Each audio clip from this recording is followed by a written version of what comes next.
Big week for Temple University. They hired a new head football coach in Matt Rhule. We had him on the show just the other day. And then the Catholic schools bolted the Big East, and they'll form their new conference. So let's welcome in the athletic director for Temple University, and that's Bill Bradshaw. Bill, Zach Gelb here, Temple Sports Hour on WHIP Radio in Philadelphia. How are you? Doing great, Zach. I'm honored and privileged to be on your show today. Well, it's great to have you on, and I'll tell you, you were very funny at the press conference for Matt Rhule. My favorite line that you said was when you compared Al Schreier to Larry David, and he just said, hire Matt Rhule. That was great stuff the other day. It reminded me of it. I can't make that stuff up. He came right in and looked in my eyes, and he said, this is what you got to do. And he would have saved me a lot of trouble, a lot of expense, and I would have got a lot more sleep if I had listened to Mr. Schreier. How stressful is trying to find a new head football coach? You're the man that eventually makes the hire. Well, it's intense. When we had to find the right coach to come in, when we hired Al Golden, that was like a 7 or 8 week search. We had time to get around and meet people and see games. And then when Steve Adazio came in, we didn't have that long. We spent 8 days and did that in a hurry. It's intense. It's complicated. You have to vet everybody out. You have to check backgrounds. You're on the phone with coaches.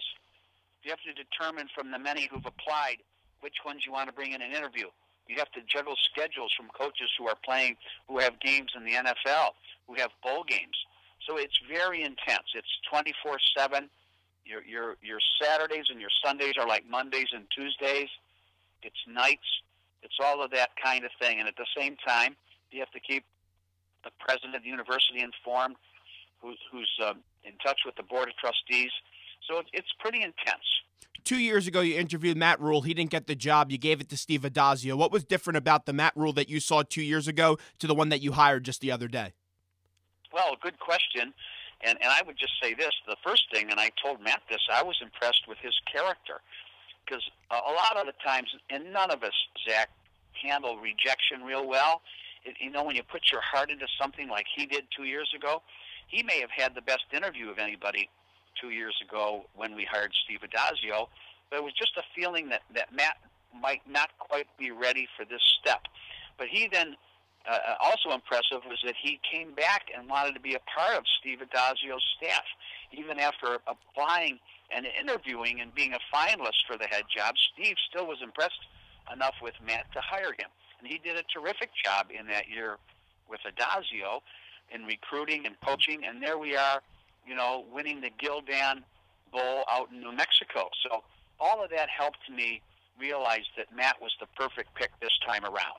And also, I really do believe that he brings stability to this football program, something that this program does need, having 3 head coaches in the last 5 years. And I heard him the other day talking to me, and he was just so passionate about this university. That must have spoke numbers to why a big reason you hired him was the reason that he's going to stick around here for a while. There was no question that Temple fit Matt, that he wanted to be here, his family did. There was never any question of that. Our only question was, how is he going to measure up against some of the best coaches, coordinators, people who are coaching Bulls in the country? How's he going to measure up with them? And is he our top pick? Does he fit what we want? And I was very happy when we interviewed people to find out that not only was this a dream job for Matt, but that he did really become our best candidate. Would you have hired Steve Adazio 2 years ago if you knew he was going to go to BC within 2 years? Yeah, I'm not sure we would hire anybody if coming in they would say that they really plan to only be at Temple for 2 years. That would not really be worth it. So I don't want to single out Steve, but just anybody with any credentials at all that would say that. Now, we might have done that when Al Golden came in because we really needed somebody to come right in and fix the culture and build it in stone. And if somebody could have done that in 2 years, but not this time around, and certainly not now where our program is and what the stakes are, we really need somebody who's going to want to be at Temple, want to get the job done, and wants to roll his sleeves up for what is really a career position. Any coach that comes in to interview for the Temple job, they're going to say it's their dream job. They're going to say how they're going to be here for the future. As an athletic director, how do you separate from what is just coaches talk to what is real talk, and how do you tell those differences? Well, it's the same thing when people are scouting talent for Major League Baseball or hockey or basketball or football. You can't open up somebody and check their heart, check their pulse, and know what's really inside. And if somebody, Most coaches aren't going to say that they only want to be here for a couple of years and move on. But you've got to kind of do some research on people, find out what makes them tick. And in this case with Matt, clearly Matt wanted the job more than any of the other candidates. It came through in his interview. It came through in the number of people who called on his behalf. And it came through with our current players and former players from the NFL who had been coached by Matt. You can't fool the players. And all of them believed that this was his destination. It was great for Temple, and their recommendations really helped us believe that Matt wanted to be here. We're talking to the athletic director at Temple University. That's Bill Bradshaw. Zach Gelb here with you on WHIP Radio on Temple Sports Hour. And it was also a big week for Temple as the Big East schools, the Catholic schools, bolted the Big East. Were you shocked that those schools left? No, they should have done that a long time ago, Zach. The Big East was built on a fault in the sense that it was not only people who played all sports, including football, but the basketball schools had been in from the beginning in the Big East. What people may forget is the Big East was founded and built on basketball and then sort of morphed into a league that also had football. So it was built on a fault, much like the fault out in San Francisco. You know it's there, and you know someday it's going to explode, and that's what happened. Those schools have like philosophies, missions, enrollments. Their home basketball arenas are similar in size, and in my opinion, it was only a matter of time before they did it. It happened to be now. Talking to Mike Oresco, the new Big East commissioner this week, do you think he's confident that he could rebuild up the Big East for basketball, what we know it? Because that was one of the best conferences in basketball just a few years ago. Sure it was, and really in the last few years, basketball, even though it was the best basketball league in the country, and it could be again this year and next year when most of those teams are still in it, football was the driving force and is the driving force with all the changes you see going on in the landscape of conferences at the FBS level. It's football. So the basketball people, I think, were tired of having football to determine their destinies. So you can understand why they would want to break off and be there. The only thing that may affect them is it'll be the appearance of a mid-major conference, much like the Atlantic 10 is now in the Missouri Valley. So they have a chance to be the best basketball league of the non-football conferences. And if that's what their goal is, I think they'll do a good job, and that makes sense that they do that. Do you think the basketball team is at all suffering from the importance that's trying to be made of football and trying to bring football back to Temple University? Not one bit. If you studied Temple basketball, you'd find that the basketball program has been highly successful at an elite level through the many changes in conference affiliation. I'll give you two conferences that Temple was in that you might not even know. One was called the East Coast Conference many years ago, and another was the Mid-Atlantic Conference, the MAC. And all through those times with the great Hall of Famer Harry Whitwack, the great John Chaney, and now Fran Dunphy, it really hasn't mattered to Temple because of our commitment to basketball, now one of the finest home arenas in the country, the Leah Corse Center, and just our ability to schedule very attractive non-conference home-and-home agreements. All of that has really had us kind of skirt through all of the changes in conference affiliation to be elite no matter what the circumstances. I cover both the basketball and the football team, and you just see how much life it's bringing to the campus, especially with that new building, the new dorm that's being built, and you look at the new basketball practice facility, the football facility. It just seems like it's a great time to be at Temple University, Bill. It is, and when people see all these changes in the conference, they're concerned because we fought a long way, particularly in football, to get where we are. But there's never been a better time to be on campus to recruit students, and we found that in recruiting student athletes, that we're just in a terrific position, and we're going to get through all of these changes in conferences, and we're going to continue to have a terrific schedule in football. We're going to have terrific schedules in basketball, and I genuinely believe that the best is yet to come for Temple athletics. We're talking to Bill Bradshaw. So, Bill, it sounds like to me that you have no regrets about moving to the Big East. You would do it again if they came to you tomorrow and said, hey, let's move to the Big East? There's no question. The reasons that we joined the Big East are still present today, and some of those are direct access to a BCS championship.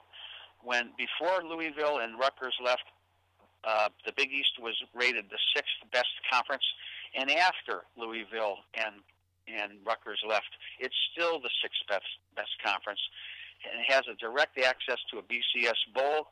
We're going to be signing a very good media rights agreement for football and basketball. It's another reason we joined, and we're now going to be playing in markets that are far different than where we were. We were playing in Athens, Ohio, and Ypsilanti, Michigan, and DeKalb, Illinois.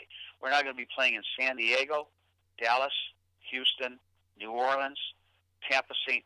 Pete, Orlando, and for those other schools, they'll now be playing in Philadelphia. So for recruiting purposes, for television reasons, to be in really a national football league from coast to coast, those reasons are all still right there why we joined the Big East. You look at football, I really don't feel like this team has a rival yet. And that geography, I would have to imagine that it would be tough to build a rivalry with the San Diego State or a Boise State, because what Temple fan's going to really travel to Boise State to see a football game? I would have to imagine it's going to be tough to build rivalries being in that west part of the Big East Conference. Well, I actually think the opposite, Zach. I think it was tough to get people to go to Athens, Ohio, or Buffalo, New York, or Ypsilanti. But today's travel and direct flights from Philadelphia, I think we have a lot better chance to create those. And football has always been a sport where you're not going to necessarily get in your automobile, and that's why our non-conference schedule in football has been more regional, with Army, with Navy, with Penn State. Those kind of games that we've played, Maryland, to try to get some semblance in the beginning of the year of people being able to drive to games. But in football now, and that's in any league, that's the Atlantic Coast Conference, it's the Big Ten. I mean, there are not many places where you're not going to have great travel. But I think that we'll have every reason to believe that in this new Big East, there'll be rivals that are very good for us. I love hearing you talk about travel, because I was a man that made a 7-hour car ride to get to Indianapolis past year for the Super Bowl. So you're absolutely right. It's going to be tough to build these rivalries, but people are going to have to travel in order to do it. But you look at the scheduling. And for hoops, no doubt about it, you guys are going to be able to bring in those big teams. They play Duke, they play Syracuse this upcoming weekend, they play Kansas in just a few weeks. But for football, I know you play Notre Dame next year and you have something scheduled with them. Same with Penn State. That's been a tradition. Are you still confident that you could schedule these big games for football? Well, everything's changing now in conferences, so it'll depend on how these other teams have available non-conference games as well. But we've never had a shortage of people who want to come to Philadelphia, play us in Lincoln Financial Field, and now play a Temple program. Years ago, we couldn't get a return call from Notre Dame just to play one game out there. And now we have a situation where we're going to play out there and come to Philadelphia. So our brand has improved, and we're in the fourth market. And people are recruiting in New Jersey and Pennsylvania. So it's always been, particularly in basketball, easier for us to get games at home. And I believe with football, with our brand improving like it has, that we're not going to have any issue getting non-conference games. We're talking to Bill Bradshaw. And Bill, final question right before we let you go. Let's say a recruit comes to your campus and he's for basketball, and he goes talks to Fran Dunphy. He loves the university and he's looking around the school. He's seeing the growth and the potential that this university has. But he comes up to you and he says, Mr. Bradshaw, I want to play in the Big East. I want to play at Temple. I love everything that's going on, but I'm just a little concerned not knowing who's going to be in my conference for basketball. What would you say to that recruit? I would say take a look at Temple's history. Take a look at Fran Dunphy. Take a look at this campus. That's the reason you pick an institution. Look at Lavoy Allen. Look at all the players that we've had that have been attracted to the NBA. Temple has never had a problem. But there are some places, particularly that young man might be looking at, that haven't quite been able to say that. They could only say that they're good because of the league. We've never competed in the Big East, so all of the success that we've had nothing to do with the Big East. We have never been there. But Villanova and Georgetown and all the rest of the 7 Catholic schools who are leaving, they're not going to be able to say it. Their history's been built playing UConn, playing Cincinnati, playing Pittsburgh and Syracuse and Notre Dame and all those schools in Boston College who were in the Big East, and they recruited players by playing those schools. Well, they're no longer going to be playing them. Temple's going to exist and thrive because we've never depended on a conference. We've depended on our school, our terrific school, Philadelphia, and what we've done for the players who come to Temple. I think you made the right hire with Matt Rhule. He was number one on my list when the coaching search was made available just 2 weeks ago. I know that you're going to be the man that is in the right position to get basketball back to the Big East, especially at Temple University. I appreciate the time today. Thanks so much, Bill, and let's get you on again real soon. Thanks, Jack. Enjoyed talking to you.